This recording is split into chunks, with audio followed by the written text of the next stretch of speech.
नमस्कार प्यारे दोस्तों, एडी शर्मा एनएलएम एजुकेशन में सबका हार्दिक अभिनंदन। स्वागत मेरे साथियों, जैसा कि स्क्रीन पर आपको दिखाई दे रहा है, आज हम चर्चा करेंगे एसपी हंटिंगटन और राजनीति विकास। का पूरा नाम है सैमुअल फिलिप्स हंटिंगटन। अमेरिका के राजनीति वैज्ञानिक हैं जो बेसिकली राजनीति विकास के बारे में व्यापक चर्चा करते हैं और इन्होंने कई अद्भुत कॉन्सेप्ट दिए हैं जो जीएस में भी काम आते हैं। तो जीएस से जुड़े हुए तथ्य भी हमें काफी हद तक जानकारी मिलेगी। इन्होंने लोकतंत्र पर भी लिखा है और साथ में शीत युद्ध पर भी लिखा है और साथ में वर्तमान में जो सभ्यताओं का संघर्ष है उस पर भी लिखा, यानी कि जो अभी ईरान इजराइल संघर्ष चल रहा है इस पर भी इन्होंने सभ्यताओं के संघर्ष की बात की थी। तो साथियों, आप बस सावधान हो जाइए कि एसपी हंटिंगटन महोदय को पूरा पढ़ना है, क्योंकि अब जो क्वेश्चन है ना थोड़ा डेप्थ से आ रहे हैं, तो हमें भी पूरा थोड़ा ध्यान से पढ़ते हुए चलना है। चलिए देखते हैं इसको आराम से। एसपी हंटिंगटन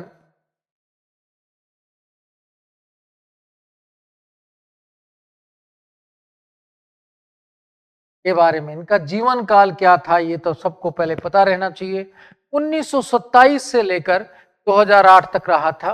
1927 से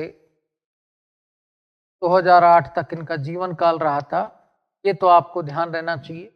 ये अमेरिकन राजनीति वैज्ञानिक थे जो हार्वर्ड विश्वविद्यालय से लंबे समय तक जुड़े रहे, तो ये लाइन तो आपको पता रहनी चाहिए।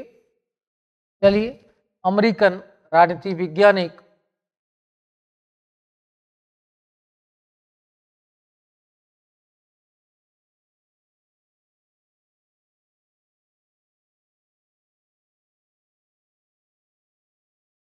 जो हार्वर्ड विश्वविद्यालय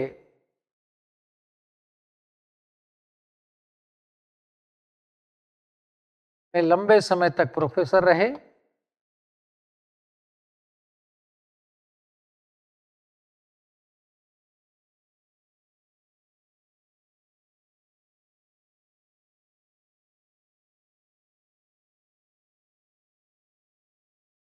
इन्होंने राजनीति विकास के साथ साथ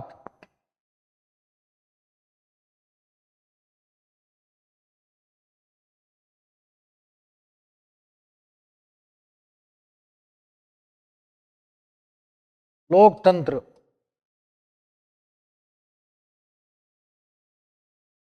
पावर पॉलिटिक्स,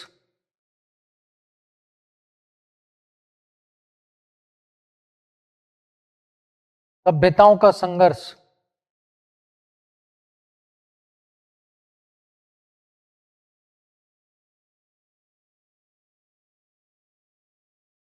जबरन शहरीकरण,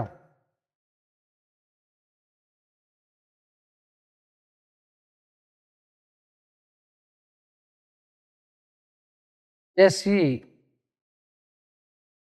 मुद्दों पर व्यापक विचार व्यक्त की। तो आप देख सकते हैं कि क्या क्या किन किन मुद्दों पर ये विचार व्यक्त करते हैं। आप ये ना समझें खाली ये राजनीति विकास की बात करते हैं। ये राजनीति विकास के साथ साथ ये लोकतंत्र पर भी, लोकतंत्र की तीसरी लहर, पावर पॉलिटिक्स भी, सभ्यताओं का संघर्ष भी, जबरन शहरीकरण भी, ऐसे मुद्दों पर भी अद्भुत रूप से चर्चा करते हैं। तो इनका ज्ञान वास्तव में बहुत बड़ा था। इन्होंने कई किताबें लिखी, इनकी किताबें हम बाद में लिखेंगे। पहले छोटी सी बात पर चर्चा कर लेते हैं कि इनका थीसिस क्या था, जिन पर इन्होंने खुद ने पीएचडी किया था। इनका शोध का विषय था कि स्वयं का शोध का विषय क्या था, वो ध्यान रखना है। इनके शोध का विषय बड़ा अद्भुत था, क्लाइंटिज्म प्रशासनिक व राजनीतिक में एक अध्ययन। जो क्लाइंट वाली जो थ्योरी है, भाई क्लाइंट क्या है, उपभोक्ता क्या है, वो वाला। तो क्लाइंटलिज्म, क्लाइंटलिज्म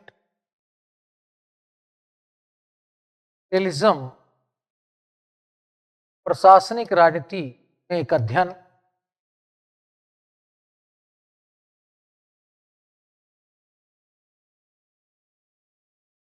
यानी कि उपभोक्तावाद का अध्ययन। भाई क्लाइंट का राजनीति के क्षेत्र में क्या योगदान है, क्या महत्व है, प्रशासन के क्षेत्र में क्या महत्व है। जैसे आप मेरे उपभोक्ता हैं तो भाई मेरा भी कुछ दायित्व बनता है और आपके भी कुछ नैतिक दायित्व बनते हैं। तो क्लाइंट का क्या क्या सेवाएं करनी चाहिए, तो वो सारे मुद्दों पर इन्होंने चर्चा की थी। सभी बच्चे जुड़े हैं, बाकी और भी जुड़े, अलग अलग सेक्शन से अलग अलग थोड़ा सा मेहनत करेंगे तो देखो साथियों अब वैकेंसियों का तो अद्भुत भंडार आने वाला है। तो आप देख रहे हैं कि जैसे काम चल रहा है तो उस हिसाब से मुझे नहीं लगता है जो बच्चा मेहनत करेगा वो 25 में पक्का ज्वाइनिंग ले लेगा। वो जो आज मेहनत करेगा उसका फल थोड़ा समय बाद मिलता है। हथेली में सरसों नहीं उगती है मेरे दोस्तों, तो आपको साल भर लग जाएगा, लेकिन मैं मानता हूं 25 में आप निश्चित रूप से ज्वाइनिंग कर लेंगे जो आज से मेहनत करना शुरू कर देगा। तो आप मेहनत करना शुरू कर देना। अब इनके प्रमुख शिष्य कौन कौन से थे, देखो बेटा शिष्य भी नाम रोशन करते हैं। अब बात एक अलग है, कुछ शिष्य ऐसे होते हैं मना कर देते हैं हम तो पढ़े ही नहीं थे सर से, कोई बात नहीं, लेकिन फिर भी सबको पता रहता है कि जैसे आप पढ़ाते हैं ना तो तुरंत लग जाता है कि किससे पढ़े हैं, कुछ वही शैली वही प्रभाव तो दिखाई देगा ही। तो प्रमुख शिष्य कौन से थे, फरीद जकारिया जिन्होंने पोस्ट अमेरिकन वर्ल्ड किताब लिखी थी, समुदायवादी भी थे। प्रमुख शिष्य कौन कौन से थे, फरीद जकारिया, नाम ध्यान है ना फरीद जकारिया, इन्हीं के शिष्य थे एसपी हंटिंगटन के। दूसरे शिष्य कौन से हैं, देखो फेमस, दूसरे है फ्रांसी फुकियामा, क्या नाम है, फ्रांसीसी फुकियामा, इसके बारे में नेक्स्ट क्लास में पढ़ेंगे हम। उन्होंने एंड ऑफ हिस्ट्री की बात की थी, इतिहास का अंत, वो भी इन्हीं के शिष्य थे, ठीक है ना। फिर एलियट ए कोहेन, ये भी इन्हीं के शिष्य थे। अब ये भी ध्यान रखना है भाई इनका कौन शिष्य था कौन नहीं, ये भी क्वेश्चन पूछ ले तो भरोसा नहीं करना। आज के आरपीएससी के एग्जाम पर या एनटीए के एग्जाम पर कुछ भी पूछा जा सकता है। ये कम से कम ये 3 बातें तो ध्यान रखना, थीसिस रखना। अब चलते हैं हम साथियों कि हंटिंगटन ने कौन कौन सी किताबें लिखी, फिर उसके विचार पढ़ेंगे। लेकिन आप, मैंने कहा ना, थोड़ा पेन कॉपी लेके बैठना और हंसते हुए लिखना, रोते हुए नहीं, रोते हुए तो कुछ याद भी नहीं रहता। हंटिंगटन की प्रमुख पुस्तकें, क्योंकि साथियों जैसा क्वेश्चन आ रहा है ना मैं भी वैसे ही चल रहा हूं। हंटिंगटन की प्रमुख पुस्तकें, ध्यानपूर्वक सुनना है, ध्यानपूर्वक लिखना है, बड़े इंटेलिजेंट है आप लोग। सबसे पहला तो इन्होंने क्या लिखा था, किताब एक पहली थी the soldier and the state. इसमें बेसिकली मिलिट्री और सिविल में संबंध पर लिखा था। ये 57 में किताब लिखी थी, द सोल्जर एंड स्टेट। कौन सी किताब थी, सोल्जर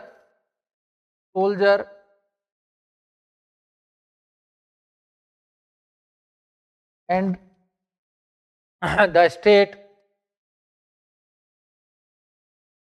ये किताब जो है 1957 में लिखी थी। कब लिखी थी, 57। ये तो आपको ध्यान रखनी चाहिए, किताब इन्होंने लिखी थी। आगे भी कुछ लिखा हुआ है लेकिन इतना भी ध्यान रखेंगे तो काम चल जाएगा आपका। दूसरा इन्होंने लिखी थी पॉलिटिकल डेवलपमेंट इन डेके। कौन सी किताब है, सेकंड नंबर। मैं पेन भी बदल देता हूं ताकि आपको दिखता रहे। Political development and decay. Decay का मतलब है पतन, राजनीति विकास और राजनीति पतन। अब साथियों देखो सही है, जैसे मैं कहता हूं कि वास्तव में इसने भी कहा था विकास की अवस्थाएं कर्मानुसार आनी चाहिए, मैं भी कहता हूं मेरे अनुसार चलो। जब आप मेरे अनुसार ना चल के अपने हिसाब से वीडियो देखते हैं, थोड़ी देर बाद थिंकर की, थोड़ी देर बाद थ्योरी की, थोड़ी देर बाद आईआर की, थोड़ी देर बाद संविधान की, लास्ट में आपका डिक्लाइन ही हो जाता है। तो मैं कहता हूं बार बार कि बेटा जब पढ़ना है, पढ़ने की स्टाइल मुझसे पूछ लेना, मैसेज कर देना। मैं बहुत बार कहता हूं कि 2 टॉपिक से ज़्यादा नहीं होने चाहिए। जैसे कोई नया बच्चा है तो भाई ठीक है, तुलनात्मक राजनीति हम पढ़ रहे हैं, एक तो ये जरूर पढ़नी चाहिए, दूसरा वो थिंकर को साथ ले ले अपना, और आराम से पहले थिंकर की पीपीटी पढ़े 2-3 बार, फिर वीडियो सुने, फिर पीपीटी पढ़े, वीडियो सुने और पुराने पेपर करे। इतना सा काम कर ले। ऐसे ही इसका करना है तुलनात्मक राजनीति का, कि क्या करना है, मेरे साथ साथ पढ़ना है और पुराने पेपर। और मेरी क्लास लेने से पहले भी एक बार पीपीटी पढ़ लेता है, उसको ज़्यादा समझ आता है। कि मूल जो है सभी वीडियो तो मैंने पहले से ही दे रखे हैं, वहाँ पर आप देख सकते हैं। Political development and decay. तीसरा किताब है, वो आपको ध्यान रखना है, political order in changing society. इससे फ्रांसीस फुकुयामा भी प्रभावित हुए थे। Political order in changing societies, ये 1968 की है। ध्यान रखना है, इससे कौन प्रभावित हुए थे? फ्रांसीस फुकुयामा भी प्रभावित थे। किस किताब से? इससे। फ्रांसीस फुकुयामा जो हम कल परसों में पढ़ने में आएगा ही आपके फिर वापिस, तो वो भी ध्यान रखना हो। इस किताब से कब की है? 68 की किताब है, ये भी आपको ध्यान रखना है। उसके बाद इन्होंने किताब लिखी political power USA and USSR. लेकिन उससे पहले एक किताब और चर्चा कर लेते हैं, इनकी डेमोक्रेसी किताब है, जो दो लोगों के साथ मिलकर लिखी थी, द क्राइसिस ऑफ डेमोक्रेसी।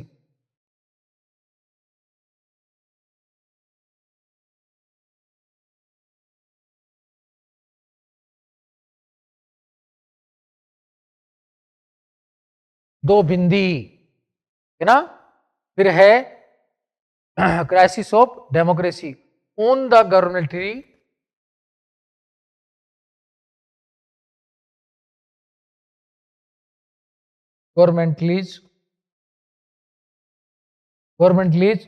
और बेसिकली ऑफ डेमोक्रेसी।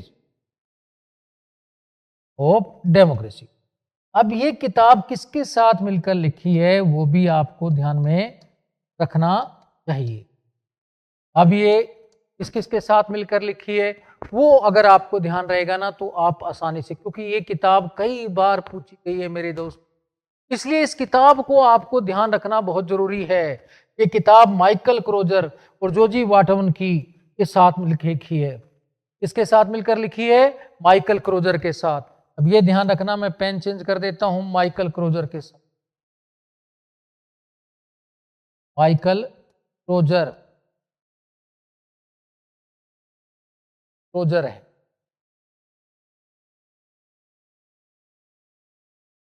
वह जो P21 की के साथ मिलकर लिखी थी। कब लिखी थी ये भी ध्यान रहना चाहिए, है ना। ये भी बेटर रहेगा कि अगर आपको ध्यान रह जाए तो ठीक है। ये भी क्या है, आपको ध्यान रहना चाहिए, 71 में लिखी थी। अब उसके बाद आप अगली चीज को ध्यान में रखेंगे, 5 नंबर किताब। 5 नंबर किताब ये लिखता है पॉलिटिकल पावर पर, यूएसए एंड यूएसएसआर। ये 77 की है, पॉलिटिकल पावर।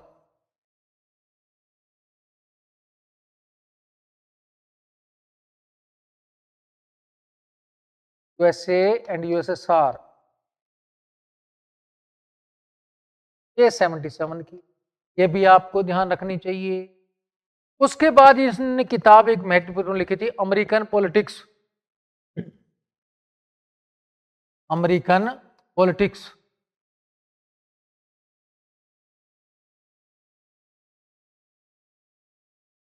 ये 81 की किताब है। उसके बाद इन्होंने किताब लिखी थी डेमोक्रेसी पर। ये थोड़ा सा इंपॉर्टेंट किताब है, द थर्ड वेव। अब ये मैं पेन बदलता हूं क्योंकि ये किताब सबसे फेमस है, द थर्ड वेव। ये किताब पक्का याद करनी है, बार बार आएगी। थर्ड वेव यानी कि तीसरी लहर, पहली लहर नहीं, दूसरी लहर नहीं, तीसरी लहर। Democratization in the late of 20th century. Democratisation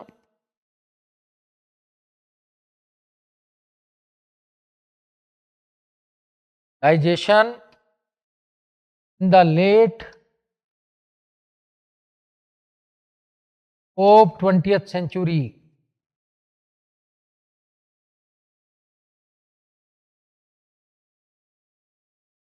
ये 91 की किताब है।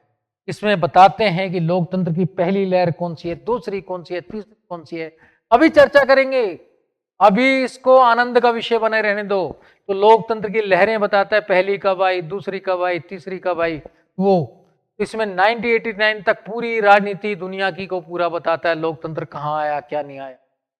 उसके बाद जो अगली किताब है वो आपको फिर ध्यान रखनी है। The clash of civilization, the clash of civilization, इसका सन भी ध्यान रखना है मेरे दोस्तों। द क्लैश ऑफ सिविलाइजेशन, ये 96 की है, 92 की मत लिख देना, 96 की है। अब क्या है? 96 की। The clash of civilization and the remaking of world order, and the remaking of world order 1996 की है, यह भी ध्यान रखना है। इसमें ही कहता है सभ्यताओं का संघर्ष, कहता है तीसरा विश्व युद्ध दो राष्ट्रों के बीच में नहीं होगा, दो सभ्यताओं के बीच में होगा। ये इस्लाम और ईसाइत हैं ये बात। तो ईरान और इजराइल में जो संघर्ष हो रहा है ना, वो व्यक्त भी कर, इन्होंने ये बातें 96 में कह दी थी कि वास्तव में देखा जाए तो यही घटनाएं ज्यादा घटित हो रही। अगली एक किताब और बस ध्यान रख सकते हैं, वो आपको कौन सी किताब है, कौन से नंबर की? 9वें नंबर की। 9वें नंबर की किताब भी थोड़ा ध्यान रख लेंगे तो बहुत। वो आर वी, ये भी बहुत इंपॉर्टेंट किताब है 2004 की। हु आर वी में अमेरिकन नेशनलिज्म पर लिखा है कि अमेरिका में क्या चैलेंजेस आ रहे हैं या नेशनलिज्म के सामने। The challenges of American national identity, the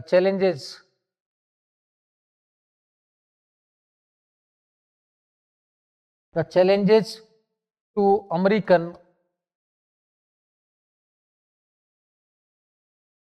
national identity, कि आज अमेरिका की जो राष्ट्रीय पहचान है ना, उसके सामने क्या क्या समस्याएं आ रही हैं, उस पर चर्चा करते हैं हंटिंगटन महोदय।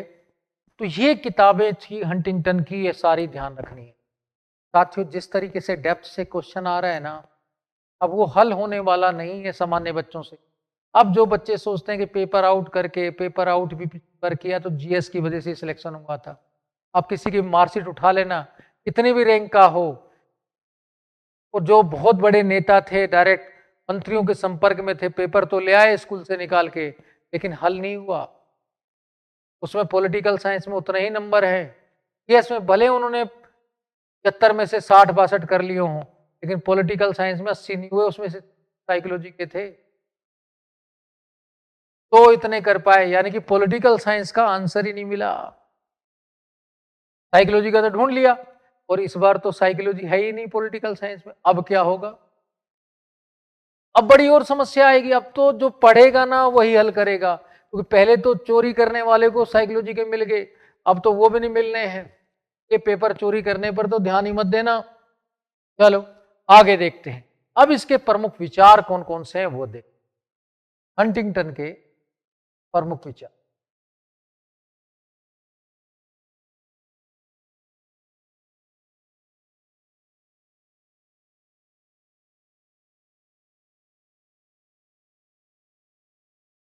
पहला बेटा देखते हैं। सबसे पहले ये राजनीति विकास की 4 विशेषताएं बताते हैं। क्या?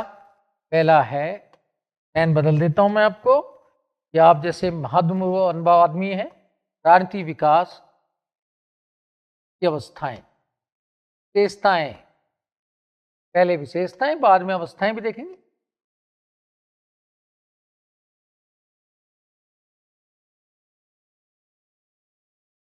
हंटिंगटन महोदय 4 विशेषताएं बताते हैं। अनुकूलनशीलता,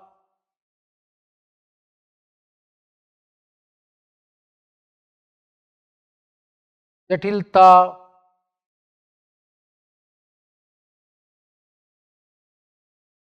स्वायत्ता,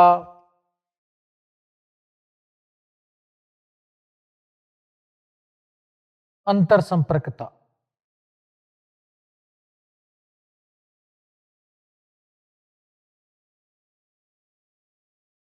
अनुकूलनशीलता का मतलब भाई कोई भी चीज आए उसके अनुकूल होना चाहिए। भाई नई कोई समस्या आ जाए तो उसके अनुकूल ढलने की क्षमता होनी चाहिए, जिसे कहते हैं इसमें अनुकूलन क्षमता होती है, एडेप्टेशन पावर होता है। जो नए वातावरण के अनुसार अपने आप को ढाल लेता है वो सफल होता है। तो वही विकास का पहला प्रतीक है। यानी कि जिस देश में अनुकूलनशीलता होती है ना, वो ज्यादा विकासशील होता है, उसका विकास का स्तर उच्च होता है। जैसे भारत के बारे में कहते हैं, ईरान मिस्र सब मिट गया जहां से, क्या बात है कि असली हमारी क्यों नहीं मिटती है? हमारे अंदर अनुकूलनशील, हमारे कोई भी वातावरण आए, कोई भी लोग आए, हम उसी के अनुरूप अपने आप को ढाल लेते हैं। इसलिए हमारा विकास का स्तर क्या है? उच्च। हमारे राजनीतिक विकास का स्तर भी क्या होगा? उच्च। जटिलता, जटिलता का मतलब है अलग अलग कार्यों को करने के लिए अलग अलग संरचनाएं। का मतलब क्या है? अलग अलग कार्यों को करने के लिए अलग अलग संरचनाएं। भाई विधायिका विधायिका का काम करे, न्यायपालिका न्यायपालिका का काम करे, और प्रत्येक कार्य की संरचना क्या होनी चाहिए? अलग अलग होनी चाहिए। ये भी बेसिकली स्वायत्ता का मतलब क्या है? इसमें सीधा सा है सत्ता का विकेंद्रीकरण। क्योंकि साथियों जब सत्ता का विकेंद्रीकरण होता है ना, तो उसमें जनता की मांगों को ज्यादा पूरा किया जाता है। जनता की मांगों को क्या किया जाता है? ज्यादा पूरा। फिर अंतर संपर्कता है, अंतर संबंध है, जितना ज्यादा होगा वो भी विकास का प्रतीक है, जितना आपस में कोरिलेट होगा। इस तरीके से विकास की वो 4 विशेषताएं बताते हैं, और ये 4 विशेषताएं आपको ध्यान में रखनी चाहिए। ठीक है ना? ध्यान रखेंगे कि हंटिंगटन ने राजनीतिक विकास की 4 विशेषताएं बताई: अनुकूलनशीलता, जटिलता, स्वायत्ता और संपर्कता। अब देखते हैं सेकंड बात। सेकंड बात क्या है? ये खाई परिकल्पना देते हैं।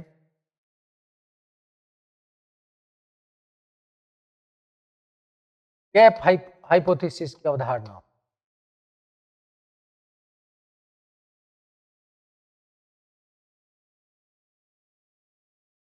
मैंने पहले भी बताया था, आज भी बता देता हूं। ये क्या कहते हैं हंटिंगटन, कि सामाजिक गतिशीलता के कारण जब जनता में चेतना उत्पन्न होती है, तो उसके चेतना के अनुरूप जब सरकार की क्षमता नहीं बढ़ पाती है, तो सरकार और जनता के बीच में गैप बढ़ जाता है। भाई आदमी सामाजिक गतिशीलता, जैसे इंटरनेट के कारण लोग अन्य लोगों से संपर्क करता है, इससे स्टेटस में भी ऊपर होता है, नई मांगों को भी जानने लगता है, जागरूकता आ जाती है। अब जागरूकता आ गई, उसके अनुरूप सरकार ने फिर क्या है? मांगों को पूरा नहीं किया, कि आज नेट के कारण हम नई नई मांगे करने लगे, ये भी होना चाहिए, वो भी होना चाहिए, वो भी होना चाहिए। और भाई फोन तो पकड़ा दिया, अब फोन में जो लिखा है वो मांगे भी उत्पन्न होंगी, तो जब आप उनको पूरा नहीं कर पाएंगे तो क्लैश होगा। आज वास्तव में देखा जाए, बच्चों में और माता पिता में भी क्लैश हो रहा है। अब फोन पे बच्चे पिज्जा देख लेते हैं, फिर माँ बाप से कहते हैं पिज्जा चाहिए, फिर कहते हैं ये चाहिए, फिर कहते हैं वो चाहिए। वहां के बच्चे तो ये खेलते हैं, उसके लिए वहां भी क्लैश हो रहा है। ऐसे बेसिकली यहाँ भी खाई बढ़ जाती है। क्या लिखते हैं हंटिंगटन के अनुसार?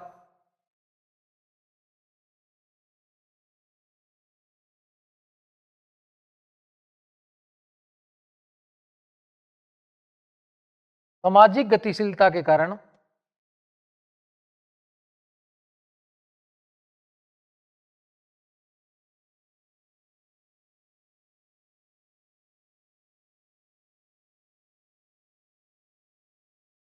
जनता में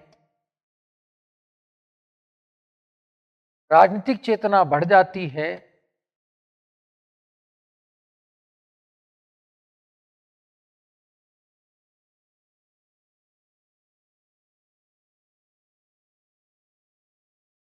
परंतु सरकार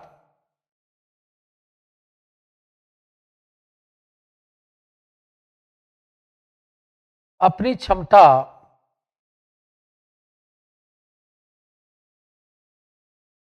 नहीं बढ़ा पाती है,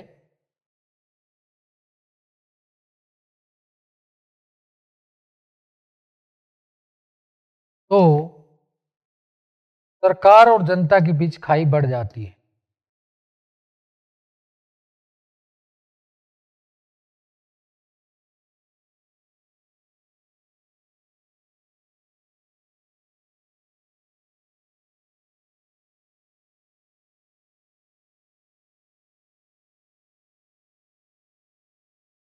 ये स्थिति है। अब क्या है? ये चेतना पैदा करो तो क्षमता भी अपनी विकसित करो, ये जरूरी रहता है। जैसे मान लीजिए कोई टीचर है, वो क्या करता है? बार बार सिलेबस डिस्कस बच्चों से करता है और उनको समझाता नहीं है, वहां भी वही स्थिति होती है। कोई क्या करता है? नोट्स प्रोवाइड करा देता है, अब उसके बाद उसको खुद को पता नहीं था, नेट से क्या करते हैं, डाउनलोड करते हैं और बता देते हैं बच्चों को, नोट्स ले लो, नोट्स ले लो, नोट्स पढ़ लो। अब वो बच्चा नोट्स पढ़ता है, वो पूछता है सर जी ये क्या है, सर जी चुप। अब सर जी चुप तो यह है। अब कई लोग तो बहुत सारी बुकलेट निकाल देते हैं, ये वो नेट से सब डाउनलोड कर करके। अब उनसे खुद से पूछे कि भाई किस बुकलेट में क्या लिखा है, तो ये स्थिति हो जाती है। तो ये स्थिति बड़ी घातक रहती है। तो वहां पर क्या होता है, चेतना तो बढ़ जाती है जनता में, भाई नोट्स देखकर, ये देखकर, कहीं ना कहीं सिलेबस देखकर, लेकिन जब वो उतना पढ़ा नहीं पाते हैं तो उससे खाई बढ़ जाती है, क्रांति की संभावना बढ़ जाती है। ऐसे ही जब सरकार भी जनता में चेतना ही चेतना पैदा कर दे और खाली उसके अनुरूप अपनी क्षमता ना बढ़ा पाए, वहां भी क्रांति की संभावना बढ़ जाएगी, क्योंकि खाई बढ़ गई है, गैप बढ़ गया है। ये आगे देखते हैं। तीसरा विचार क्या है वो भी ध्यान रखना है। तीसरा विचार है लोकतंत्र की लहरों संबंधित का विचार है लोकतंत्र की लहरों पर। ने बताया था किताब भी आपको 1991 में लिखी, अभी बताई थी ना, द थर्ड वेव। किताब कौन सी है, the third wave democratization in the late 20th century. कौन सी बुक में बता चर्चा करते हैं, अब लिखो बेटा। Huntington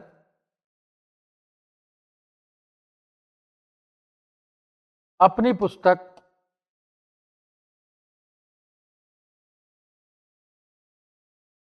the third wave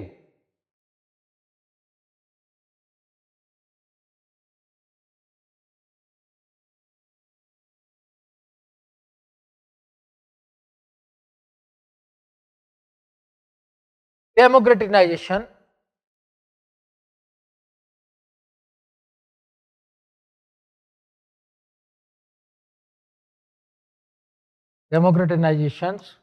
in the late of 20th century, in the late of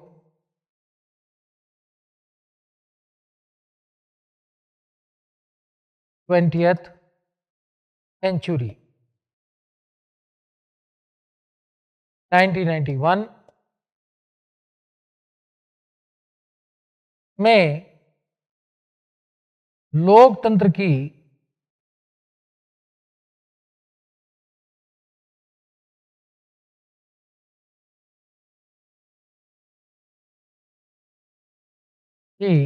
निम्न 3 लहरों की चर्चा करते हैं।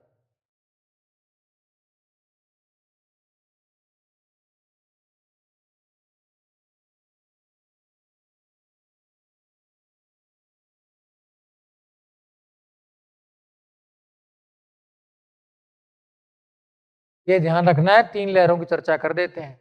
अब वो 3 लहरें कौन कौन सी हैं वो आपको ध्यान रखनी है। पहली लहर, प्रथम लहर,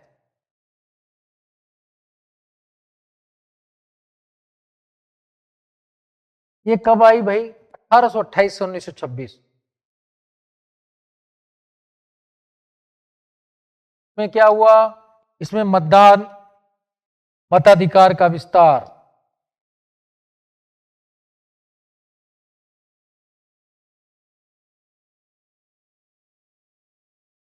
उत्तरदायित्व,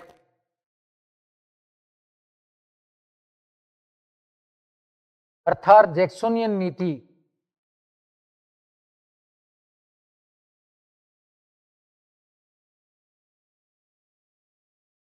अपनाने पर बल।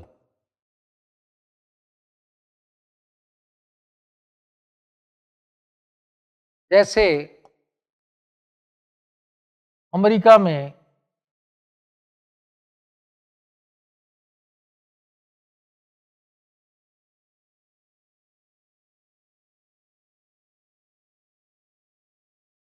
अमेरिका में 19वें संशोधन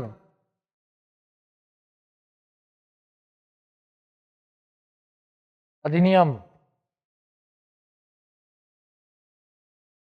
1920 द्वारा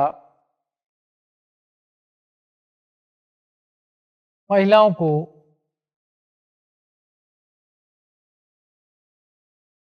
मताधिकार दिया गया।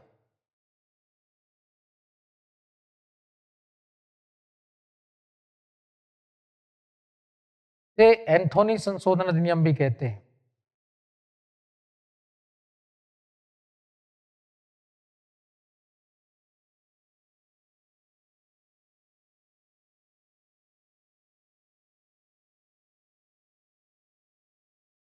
क्या कहते हैं? क्योंकि सुसान बी एंथोनी नारीवादी थी जिन्होंने महिलाओं के मताधिकार की मांग की थी, उसी के अनुरूप इसे एंथोनी संशोधन अधिनियम भी कह देते हैं। तो ये भी ध्यान में रखना है, तो आप बेटर रहेगा आपके लिए। तो वास्तव में ये 20 अगस्त 1920 को लागू हुआ था। डेट इतना नहीं तो 1920 ही याद कर लेना, इतना तो कम से कम आपको करना होगा। दूसरी लहर कब थी वो भी ध्यान रखना है कि वित्तीय लहर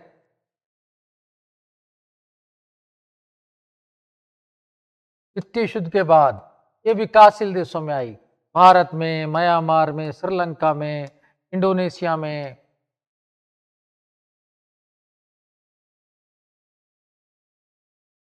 इस पर भी व्यापक चर्चा करते हैं हंटिंगटन। कहते हैं यहां पर लोकतंत्र आया, लेकिन लोकतंत्र के साथ समस्याएं भी देखने को मिली।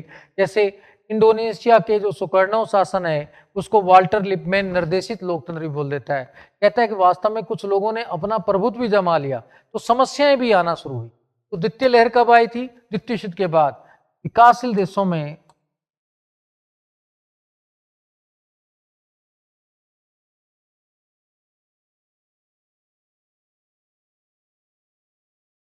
स्वराज और लोकतंत्र की स्थापना।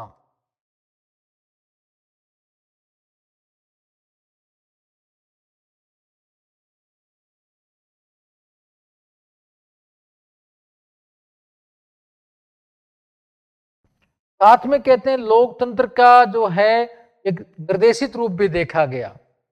लोकतंत्र पर कुछ लोगों के नियंत्रण के कारण लोगों प्रभावशाली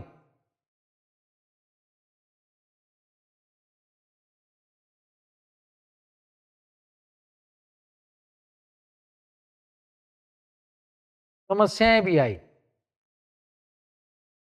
भाई एक एलिट वर्ग था, एलिट वर्ग का प्रभाव ज्यादा था यहाँ पर। तो भारत में देख लो, वास्तव में कहते हैं कि एलिट वर्ग का ही प्रभाव था शुरू के शासन में। कुछ वर्गीय नेता बनते थे, कुछ वर्गीय मंत्री बनते थे, गरीबों की भागीदारी थी। तो वास्तव में देखा जाए ये समस्याएं भी साथ साथ देखने को मिली। तो द्वितीय लहर में इन सब की चर्चा वो करते भी हैं। अब कहते हैं तीसरी लहर। तीसरी लहर कहाँ आई? कहता है पुर्तगाल में। देखिए इसमें लोकतंत्र की गुणवत्ता की बात। तृतीय लहर, इसकी शुरुआत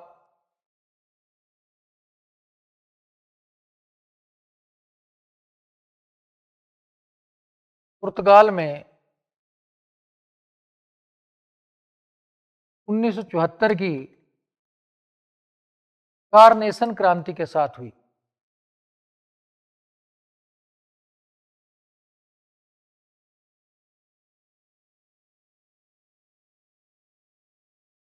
फिर विभिन्न देशों में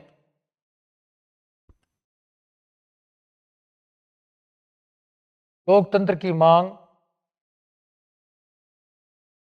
और सहभागिता की मांग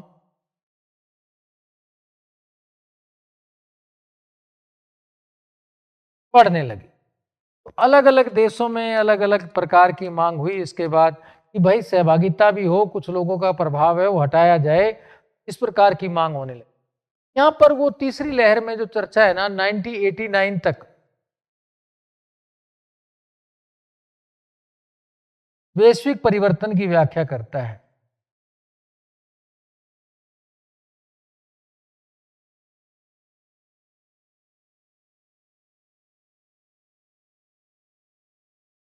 इसमें यूएसएसआर के विघटन की चर्चा नहीं करता।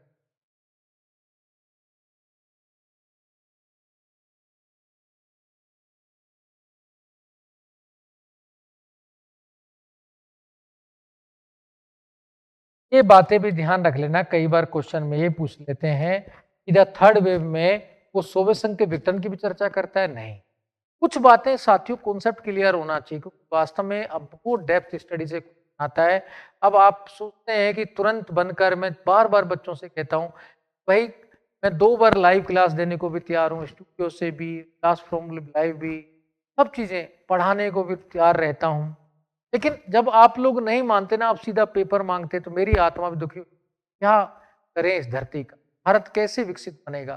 साथियों, भारत विकसित तभी बनेगा जब हमारे पास ज्ञान रहेगा। कल भी मैंने कॉन्सेप्ट पढ़ाया था डेविड डब्ल्यू मूरे का, उसमें नॉलेज गैप की बात की गई कि हाई स्टेटस वोटर और लो स्टेटस वोटर, वो ज्ञान गैप हो जाए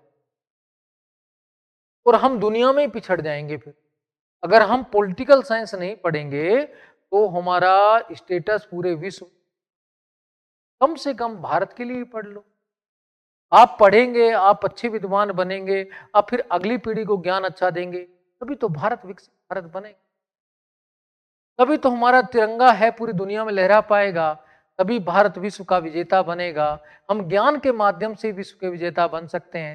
ये बात तो स्वामी विवेकानंद भी, अन्य विद्वान भी कह चुके हैं कि हमारे पास विश्व को जीतने का एक ही मार्ग है, वो है ज्ञान। और वो ज्ञान से आज हम क्या हट रहे हैं, हम पढ़ना नहीं चाह रहे। मैं बार बार रिक्वेस्ट करता हूं आप लोगों से कि साथियों जुड़ो, पढ़ो, जो दिक्कत है मुझसे पूछो, मैं आपको कॉल करने के लिए भी तैयार रहता हूं। अगर आप किसी बच्चे ने क्वेश्चन पूछ लिया, अगर मैसेज भी कर दिया, तो मैं ही कॉल करता हूं। बाकी जगह चाहे सुविधा हो नहीं हो, आपको पता होगा, लेकिन मेरा कॉल आपके पास तुरंत पहुंच जाता है जैसे मैं क्लास से हटता हूं। लेकिन फिर आपका ये गैप जो रहता है ना, ये घातक रहेगा। इसलिए साथियों, मेहनत करना शुरू कर दो। तो तृतीय लहर, ये बात इसने ये कही। अब उसके बाद अगला कॉन्सेप्ट क्या है, तो मैंने आपको 3 विचार बता दिए हंटिंगटन महोदय के। पहला, वो राजनीति विकास की 4 विशेषताएं बताते हैं। दूसरा, स्थायी परिकल्पना देते हैं। तीसरा, लोकतंत्र की ये 3 लहरों की चर्चा करते हैं। अब हंटिंगटन के चौथे विचार देखते हैं। चौथे विचार क्या हैं वो भी समझ लो। वो है सभ्यताओं का संगत, संकल्पना।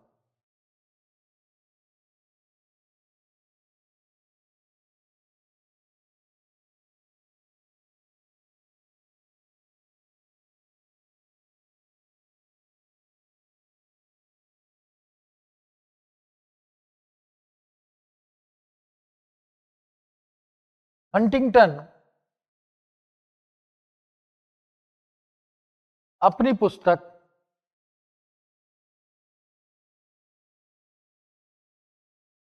क्लैश ऑफ सिविलाइजेशन, कौन सी किताब थी? The clash of civilization and the remaking of world order. The clash of civilisation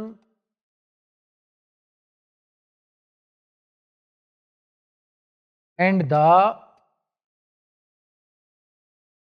remaking of world order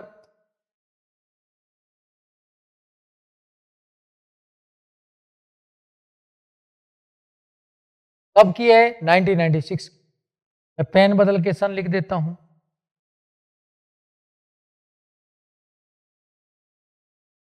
मैं लिखते हैं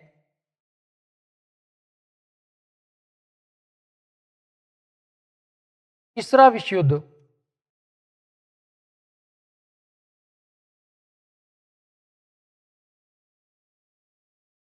दो राष्ट्रों के मध्य नहीं,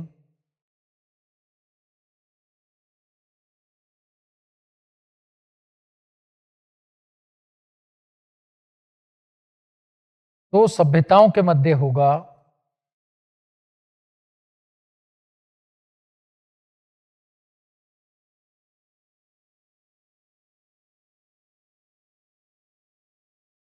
यह दो सभ्यताएं हैं ईसाइत और इस्लाम। यानी कि तीसरा विश्व युद्ध कहता है इस्लाम और ईसाइत के बीच में होगा। ये बेसिकली उसका कहने का तर्क था कि ये जो तीसरा विश्व युद्ध है इस्लाम और ईसाइत के बीच में होगा। मैंने कहा ना, अभी जो ईरान इजराइल संघर्ष चल रहा है, क्या वास्तव में देखा जाए तो वो सारा इसकी अभिव्यक्ति भी है। तो ये सभ्यताओं के संघर्ष की बात भी करते हैं। आगे चलते हैं। अब इनका 5वां जो कॉन्सेप्ट है वो पढ़ने की कोशिश करते हैं। 4th के बाद 5वां है जबरन शहरी।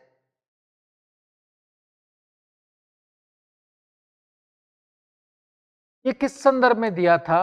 ये वियतनाम के संदर्भ में दिया था कि अमेरिका ने 1968 में वियतनाम के जो जंगली भाग है, खेती वाला भाग है, वहां पर हमला किया था ताकि वहां के किसान शहरों में भग सकें और हो ची मिन्ह का प्रभाव कम हो सके, वियतकांग संगठन असफल हो सके।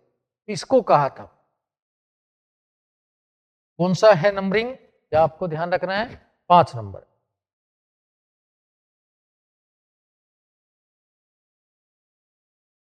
जबरन शहरीकरण।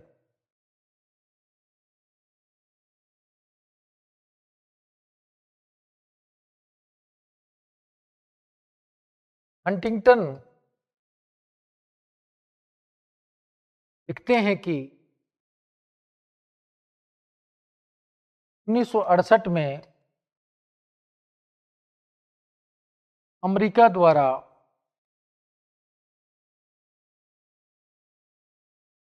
वियतनाम के जंगलों पर आक्रमण करने का प्रमुख उद्देश्य था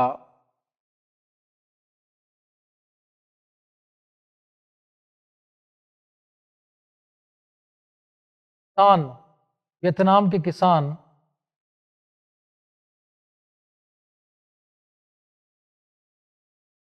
शहर की तरफ भाग जाएं, शहर की ओर पलायन हो जाएं,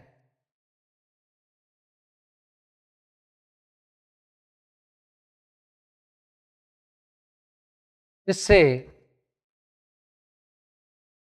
वियतकांग और हो ची मिन्ह का प्रभाव कम हो सके। वियतकांग एक संगठन था जो हो ची मिन्ह ने स्थापित किया था। हो ची मिन्ह वियतनाम के नेता थे। इन्होंने अमेरिका का विरोध लिया, लोहा लिया का प्रभाव कम हो सके।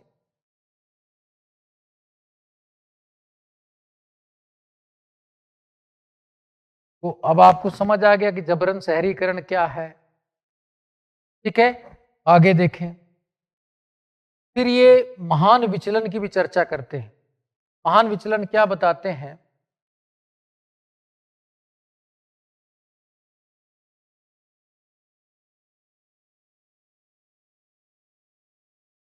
यूरोप में औद्योगिकरण के कारण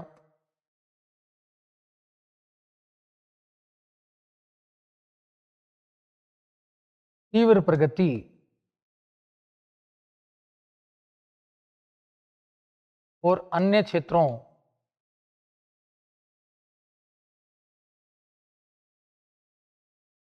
के साथ दूरी को नाम देते हैं महान विचलन। तो औद्योगिकरण आया यूरोप में, तो वहां पर तो बहुत अधिक प्रगति हुई, बाकी क्षेत्रों से क्या बन गई? दूरी। वो तो वही इतना गति से विकास नहीं कर पाए, इसी को ले लेते हैं महान विचलन। अब एक लास्ट कॉन्सेप्ट और बचा है हंटिंगटन का, वो राजनीतिक विकास की अवस्था। अब ये कौन सा नंबर है? नंबर भी आप ध्यान रख सकते हैं, 7वां जो है वो भी ध्यान रखने। हंटिंगटन और राजनीतिक विकास की अवस्था क्रिएट ही कर देते हैं, दोबारा ही लिख देते हैं।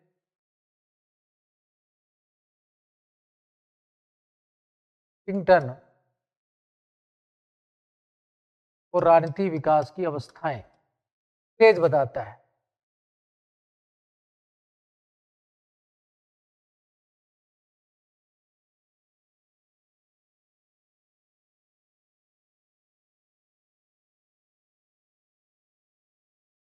ये 3 अवस्थाएं बताते हैं। कितनी अवस्थाएं बताते हैं? 3। पहला क्या है? पहली अवस्था बताते हैं सत्ता का बुद्धि संगत स्तर।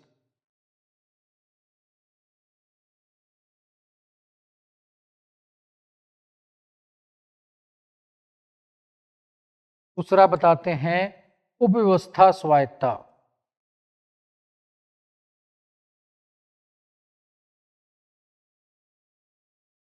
तीसरा बताते हैं अभिवृद्ध सहभागिता।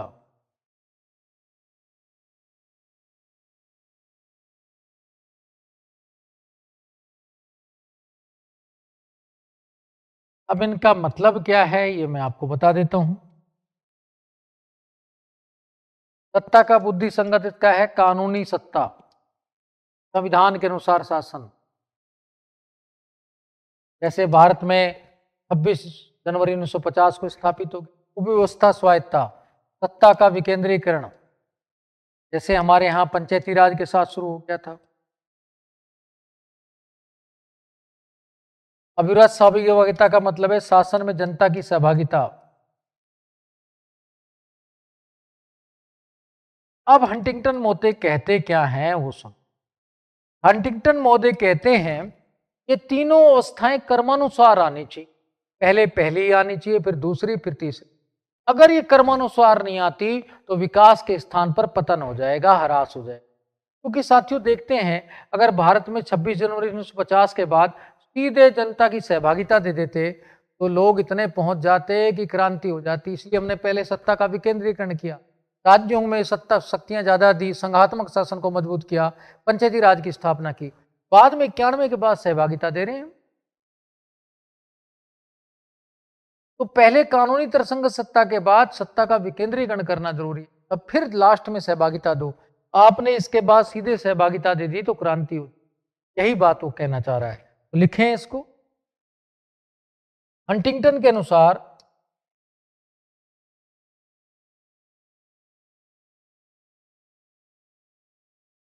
उपयुक्त तीनों अवस्थाएं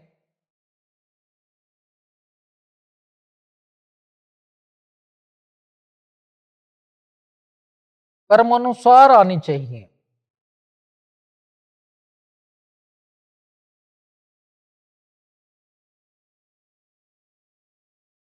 यदि क्रम का पालन नहीं होता है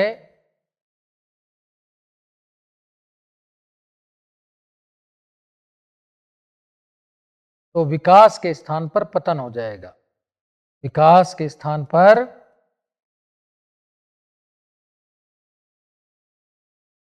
ह्रास, पतन हो जाएगा। ये हंटिंगटन कहते हैं विकास के साथ ह्रास की भी चर्चा करते हैं। तो साथियों ये पूरे हंटिंगटन के विचार थे जो मैंने आपके सामने प्रस्तुत किए और आपने देखे। लेकिन साथियों बस ये रिक्वेस्ट भी आपको कर देता हूं कि आप हमारे चैनल को, टेलीग्राम चैनल को, यूट्यूब चैनल को और साथ में हमारे फेसबुक जो पेज है इन्हों को लाइक करें, सब्सक्राइब करें और शेयर भी करें। आप में से कुछ बच्चे शेयर नहीं करते और वास्तव में गुरु का ऋण ना आपका बाकी रह जाता है। कहते हैं ना, जो गुरु के प्रति थोड़ी भी भक्ति रखता है ना पर उसकी सुनता है। तो आपसे निवेदन है कि आप इन दोनों चीज़ों का थोड़ा सा निःशुल्क योगदान रहता है। यूट्यूब चैनल में भी कुछ नहीं लगता, टेलीग्राम चैनल में भी कुछ नहीं लगता और फेसबुक पेज को भी फॉलो करने में कुछ नहीं लगता और इसमें कोई धन नहीं लगता, हल्की सी मेहनत है और हम ज्ञान की चीज़ ही बताएंगे। आपको कोई उल्टी सीधी चीज़ तो किसी जगह मिलना संभव ही नहीं, आपको ज्ञान मिलेगा ही किसी ना किसी रूप। इसलिए आपसे रिक्वेस्ट है कि आप तीनों को सब्सक्राइब करें और लाइक करें और शेयर करें। अब आप जो भी हमारे प्रति निःशुल्क योगदान देंगे उसके लिए हम आपका आभार जताएंगे और आपके लिए ऋणी रहेंगे। इसी के साथ इस वीडियो से मैं विदाई चाहूँगा मेरे प्यारे दोस्तों। जय हिंद, जय भारत।